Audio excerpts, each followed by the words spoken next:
With the words Ottoman Sultan, certain images come to mind, first starting with grand armies marching across continents and the siege of Constantinople, an empire that stretched from the gates of Vienna to the Persian Gulf. These men are remembered almost entirely for what they did at war, and that version of them is accurate as far as it goes. Between the campaigns and the court politics, and the weight of ruling one of the most powerful empires in the history of the world, Ottoman sultans had hobbies. Some of them were poets, some were jewelers. One was even a carpenter who built furniture in a workshop he had installed inside his palace. Another had a target stone erected in Istanbul to commemorate the time he shot an ostrich egg from almost half a mile away with a rifle. These were human beings just like today, with personal interests and quirks that the official record tends to bury under the weight of their military legacies. However, what they did when nobody was asking them to be rulers is one of the more underappreciated windows into Ottoman culture. That requires us to go through all 9, starting with something that almost no one knows about: the Ottoman system. Every single sultan was required as a prince to master a trade, but under one condition: as an actual skill they were expected to develop throughout their lives. The reasoning was rooted in discipline, because the physical and mental demands of learning a craft were considered essential preparation for rule. But it also produced a class of rulers who were genuinely talented in ways that had nothing to do with governing. The crafts varied by personal interest: carpentry,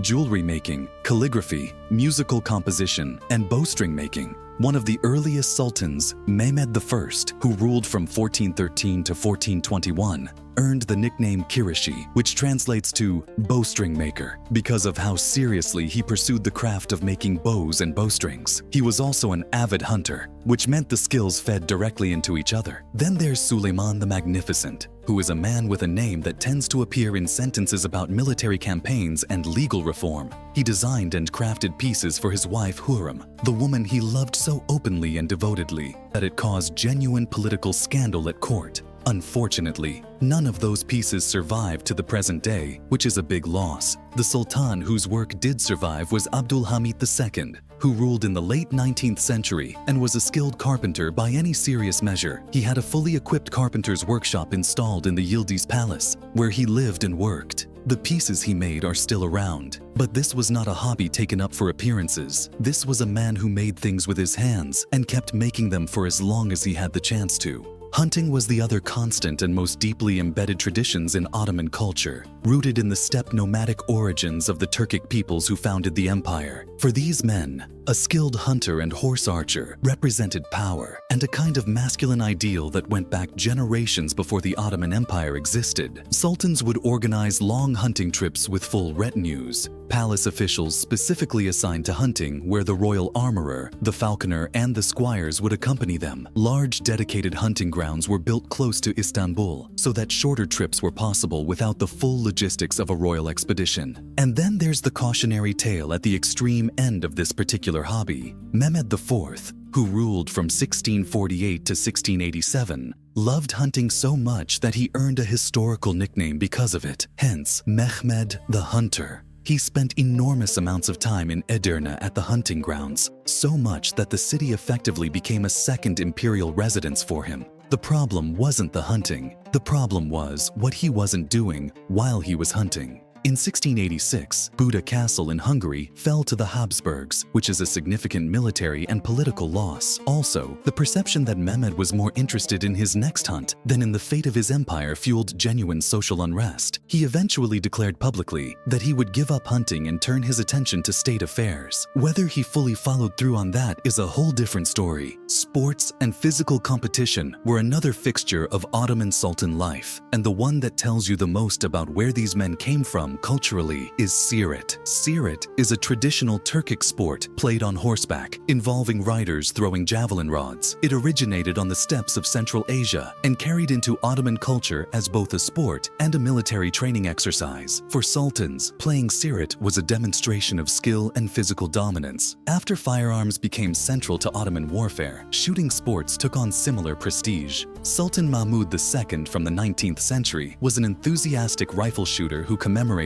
his achievements. A little charming, he erected target stones around Istanbul to mark significant shots. One of those stones commemorated the day he hit an ostrich egg from approximately 735 meters, nearly half a mile, with only a rifle. The neighborhood where he had the stone placed is called decriminalize to this day, which means obelisk, named after that target marker. Now we can't forget the drinking parties, and this one requires a moment of context before anything else, because it sits in direct tension with the religious framework of the empire. The Ottoman Empire operated under two distinct legal systems. One was Islamic religious law called Sharia, under which alcohol was prohibited. The other was the Kanun, a more secular sultanic law that the Sultan himself had authority over. The gap between those two systems created a space where personal behavior and official law didn't always align. And in that space, quite a few Ottoman sultans drank wine. Mehmed the Conqueror, other known as Mehmed II, was the man who took Constantinople in 1453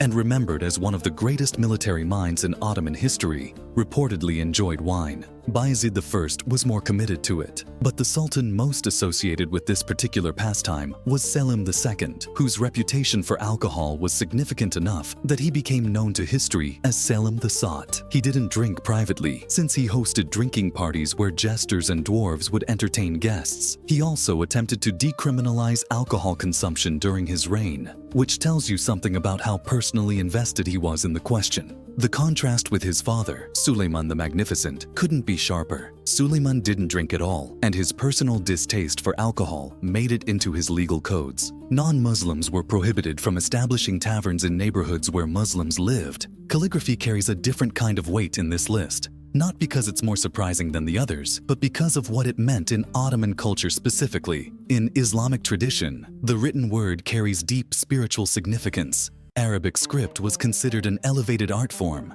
and calligraphy, the practice of writing, was treated as one of the highest expressions of cultural refinement. The Ottomans were a Turkic-speaking dynasty who took pride in the way they wrote in Arabic script. During a period of Ottoman cultural flourishing in the early 18th century, known as the Tulip Period, was a roughly 12-year window of peace and openness to artistic development. Sultan Ahmed III studied under the most skilled calligraphers in the empire. What he produced was far from amateur work in private rooms. Instead, his calligraphic inscriptions still grace the entranceways of mosques in Istanbul. They are still there, meaning you can still walk up to them. Every sultan also had a personal monogram called a tukhra, an elaborate calligraphic design incorporating the sultan's name and his father's name, used to authenticate royal documents. These tukhralar were also power, because a document without the tukhra wasn't official. The Sultan's handwriting in its most stylized and elevated form was the seal of the empire. Poetry is where the personal reveals itself most directly, and the Ottoman poetic tradition is rich enough that it deserves more than a passing mention. Ottoman divan poetry was heavily influenced by Persian and Arabic traditions. It used Persian and Arabic poetic meters and preferred Persian and Arabic vocabulary, because Turkish was considered a less refined literary language at the time. To write it properly required genuine education in foreign languages and poetic form, and sultans wrote it with pen names, in a tradition where their work circulated alongside that of professional court poets. Suleiman the Magnificent wrote under the pen name Muhibi, meaning the one who loves. His poetry about Hürrem is some of the most direct and personal writing that survives from any Ottoman ruler. He wrote about her as his confidant, his existence, his only love. These are not the words of a man simping for diplomatic record. They are the words of a real man declaring what he felt. What makes this particularly striking is the contrast with how these same men are remembered otherwise. Mehmed the Conqueror and Selim the Grim, two sultans whose historical reputations are built almost entirely on military conquest and authoritarian power. Ghazals and odes focused on romantic love and the texture of human experience. When sitting back to analyze the gap between public record and private one is almost vertiginous. Dramatic entertainment was a daily feature of Ottoman palace life, and the scale and variety of it goes well beyond what most people imagine when they picture a royal court. After the consolidation of Ottoman power in the early 16th century, performers of every kind organized into guilds. Any entertainer, including actors, musicians, dancers, shadow puppet performers, and acrobats. The structure mirrored what theater companies were doing in Tudor England at the same time, which is a parallel that isn't spoken of often. During major celebrations, sultans would commission public performances in the squares of Istanbul. Theatrical pieces about love and politics sat alongside comedic performances that dealt openly with taboo subjects like sexuality and interracial relationships. Shadow puppet shows were enormously popular. Acrobatic acts involving bears were a crowd favorite, which clearly shows something about the medieval and early modern appetite that hasn't entirely disappeared. The sultans themselves often watched from behind screens, concealed from view but able to observe both the performance and the audience. And occasionally, the screen served a dual purpose. From that position, a sultan could watch the performers and keep a quiet eye on courtiers and dignitaries at the same time, essentially their way of fusing entertainment and intelligence together into the same evening. Music was another area where Ottoman sultans moved from audience to participants. The interest went back at least as far as Bayezid I at the end of the 14th century, though few actual compositions from the medieval period survived to be studied.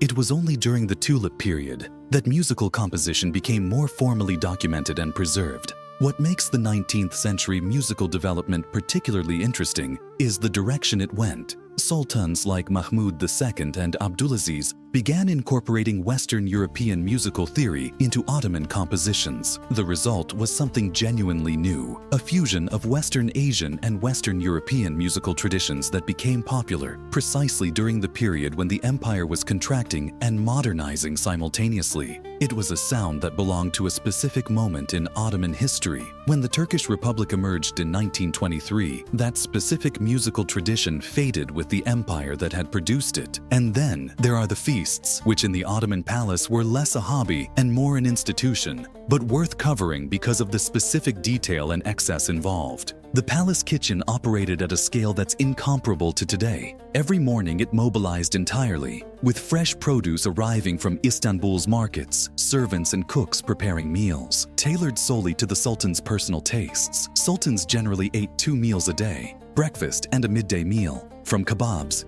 to vegetable dishes, seafood and yogurt. The kitchen registries that survive give a detailed account of what was being prepared and for whom. Grand feasts were diplomatic tools as much as celebrations, since a sultan's ability to host with overwhelming generosity was a demonstration of imperial wealth and power that foreign dignitaries were meant to carry home with them. At the wedding of Isa Sultan, or daughter of Sultan Murad III, the feast included scores of dishes and a cake built in the shape of a castle, carried through the streets in the bridal procession for the city to see. This was about messaging, showing the empire has resources beyond counting. What all 9 of these habits share is the craftsmanship, the hunting, the poetry, the music, the feasts, all with a kind of fullness that the standard historical record almost never captures. Ottoman sultans were men who governed empires and fought wars and made decisions that shaped the world for centuries. They were also men who wrote love poems under pen names and built furniture in private workshops. Sultans argued with their legal codes about whether they were allowed to drink wine. They were, in other words, complicated, capable of enormous violence and genuine tenderness, products of a culture that valued artistic refinement and physical dominance in the same person. At the same time, that combination is the part of Ottoman history worth sitting with, not just what they conquered, but who they were in the hours when nobody was asking them to be a sultan.